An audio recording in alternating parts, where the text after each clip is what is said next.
I cannot, forget this feeling when I heard the first siren, when I heard the first bombing, because bombings were everywhere at the first day, and that feeling that all the body is shaking.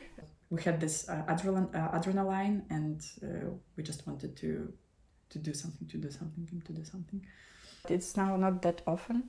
I mean, the sirens and the bombing, but yeah, still we know that, if Russia attacked us 2 weeks ago, okay, in some days, we maybe today, tomorrow, or the day after tomorrow, we can expect the attack. Yeah, I guess we just somehow learned how to live with it.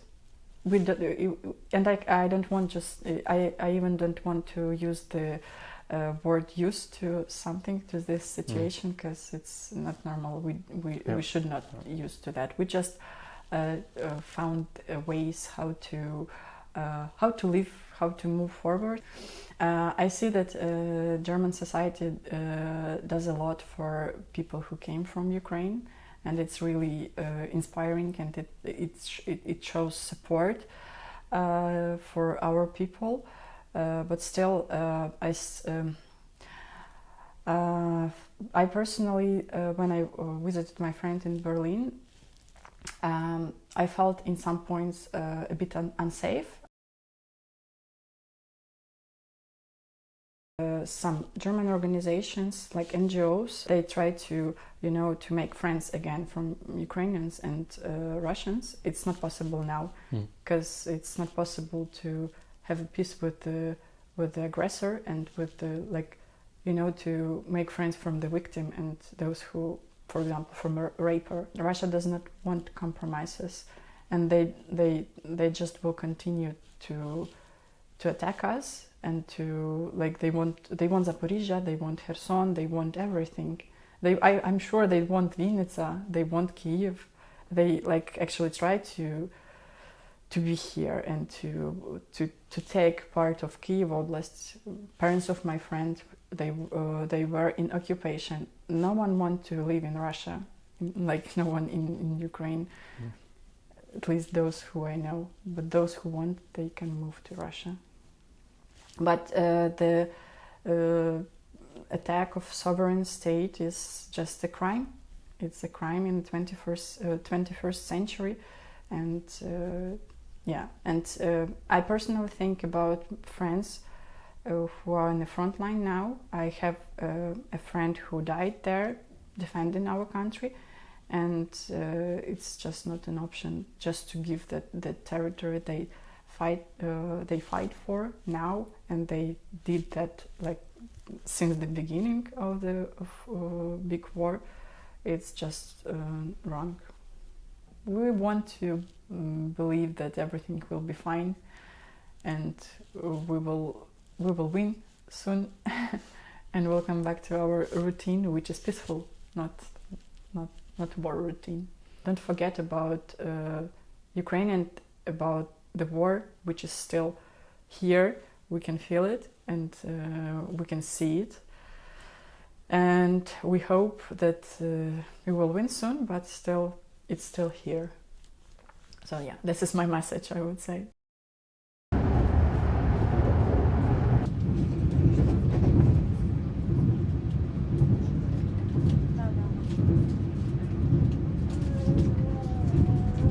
On the right you will see big destructions on the adjacent buildings.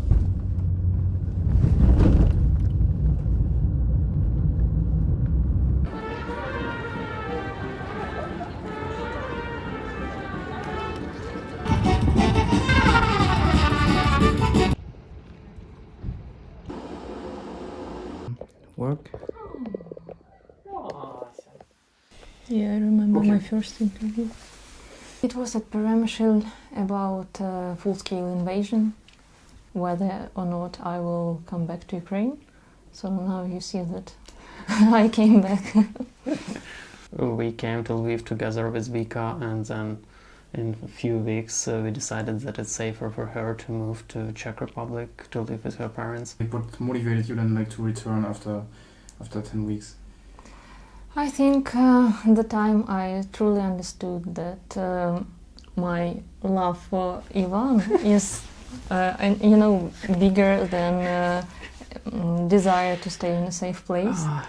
We were partying, celebrating the New Year's with the whole family, and there was an air raid and there were multiple attacks on Kyiv and other cities at the moment using unmanned drones.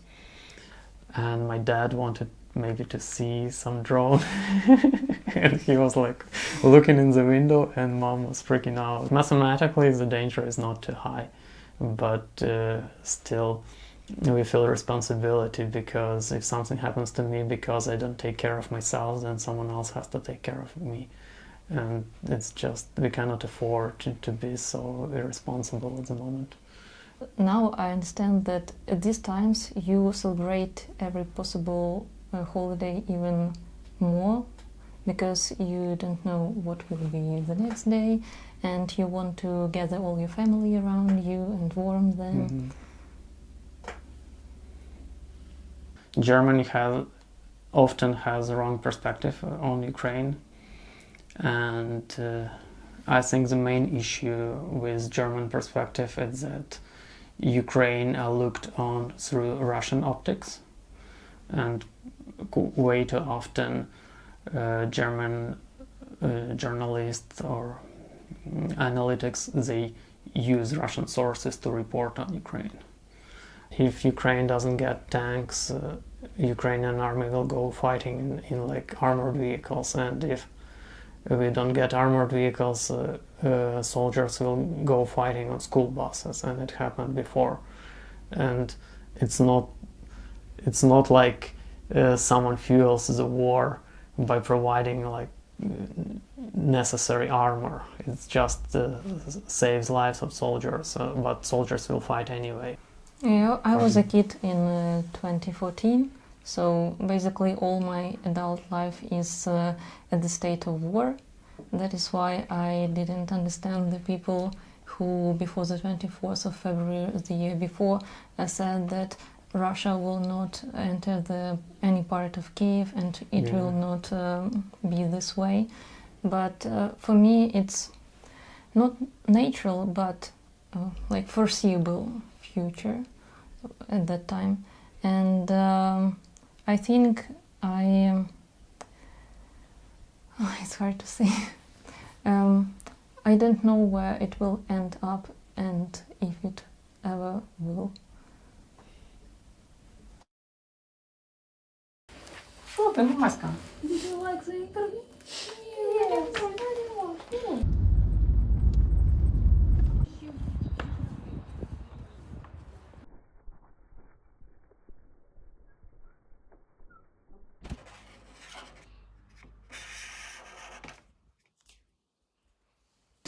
How much time do you have? 10 minutes. I have education of medicine. I doctor, and now I intern in this hospital. My name is Maria. I'm from Kramatorsk. It's a city of Donetsk region in the east of Ukraine. Russia attacked Ukraine. It was scary. Constant air alert, explosions, sounds of rockets. Our family became afraid, and we decided to leave our house and go to the Vinnytsia region. Kramatorsk is danger. The situation so bad. Хто йде воювати на фронт, хто скидає гроші на ЗСУ, хто підтримує психологічно, тому що це не менш важливо. Зараз всіх в Україні є психологічна травма із-за війни. І завдяки допомоги Європі, допомоги Німеччини ми впораємося ще більше, тому що зараз необхідно об'єднатися всьому світу для того, щоб подолати це безглуздя. Я не можу це назвати іншими словами. Ось, і за допомогою наших друзів ми впораємося. Дякую.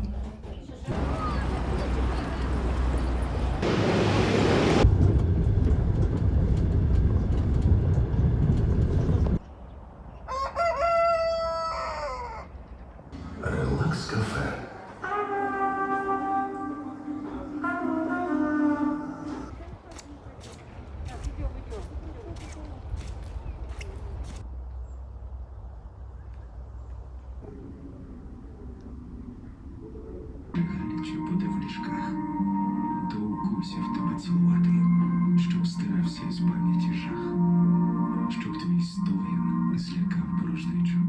Я тебе... Hi, doggy. Hello, hello. What's the name of your dog? Rex. Did you name him after Kommissar Rex? Yeah, it was very popular. Sure, we participated in the Revolution of Dignity here on the central square. My grandparents are originally Russian from motherland. Our parents speak in Russian language very free. Like it's a language of aggressor, so we could not speak on it anymore. On the 24th of February, I called my cousin. He is mayor of Ukrainian armed forces. He is fighting with Russians from 2015. He just told me, keep calm, stay safe, we are working. Wrote to my friend from Germany. He wrote me back that don't worry, stay safe. Your army could not stay for much time, so wait for a couple of days and this war will be ended. That sounded very strange. Some of my relatives lived in Mariupol for a long time.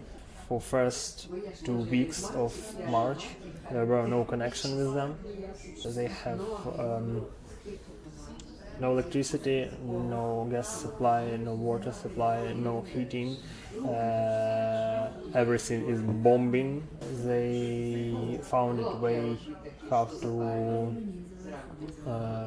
move from Mariupol to Russia, and finally they are in Finland, in safe. Grannies and grandfathers very want to go back to Mariupol despite any danger. All their life is there in Mariupol. I help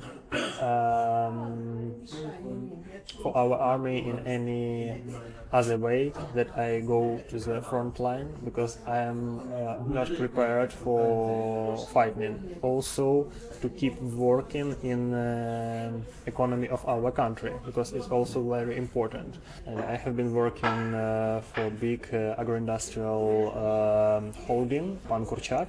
You can put a bottle of water or chocolate, for example, to the shelf and wait for better times for your business. In animal and poultry growing business, it doesn't work.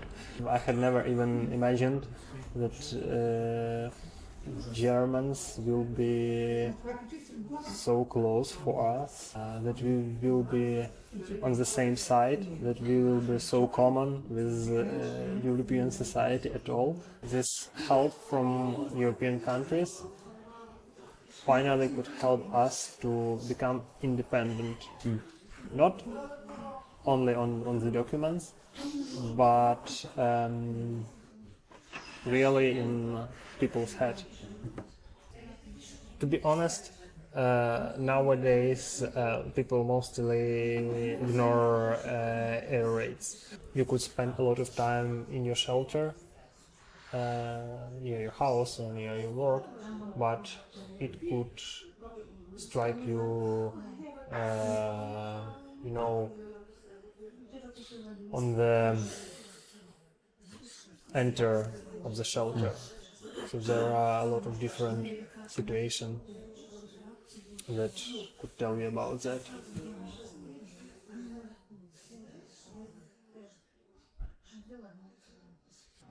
Live your life today. Not try to live it for better times or for worse times. Live today. It's the most important thing because you never know when you can die.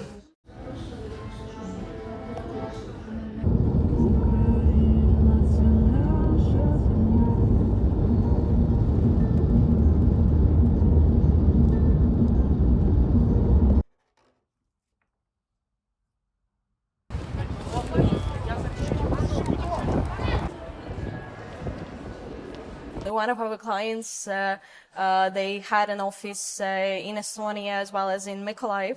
So in one day, the rocket hit their office. So that now they don't have office in Mykolaiv. So did they expect that? Maybe yes, because they were not far from the front line. But it is it will be done in May, July, November. No, they couldn't know even. So when I was giving the last kiss to my husband, I really thought it was the last one. So because you don't know what is happening, like Russian militaries around Kyiv just to stop, understand that like you are not dying, you won't die today, you won't die tomorrow. We went to Portugal. I spent there half a year, and my mom spent there a month. Because she said, I just want to go back. I went for the excursion tour with the local guide, and there were a lot of people from different countries. And like one girl said, "Oh, you're from Ukraine. There is a war, I know, but nothing can look like it looks. How you can say it's different? Like what can be different?"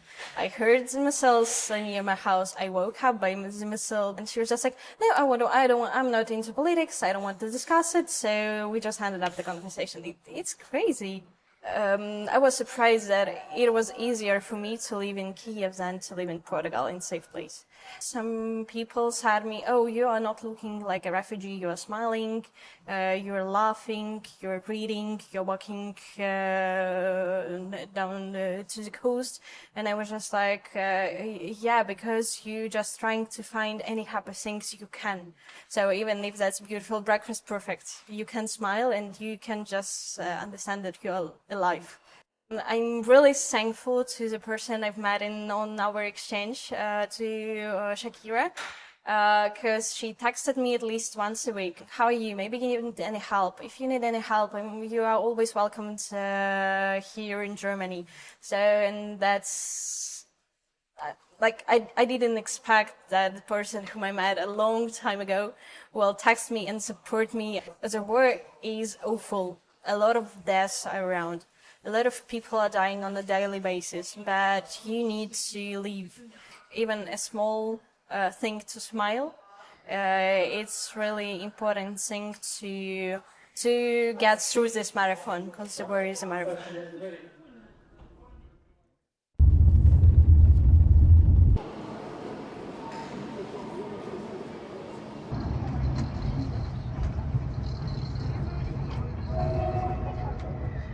When the protests connected to Ukraine happens in their cities, go to the protest and protest. If you see any campaigns for donations, just donate, like €1, €2, 30 cents, doesn't matter. It's just important to have this small part of participation. And I guess it's the most important, just to spread information. Don't forget about Ukraine and about the war.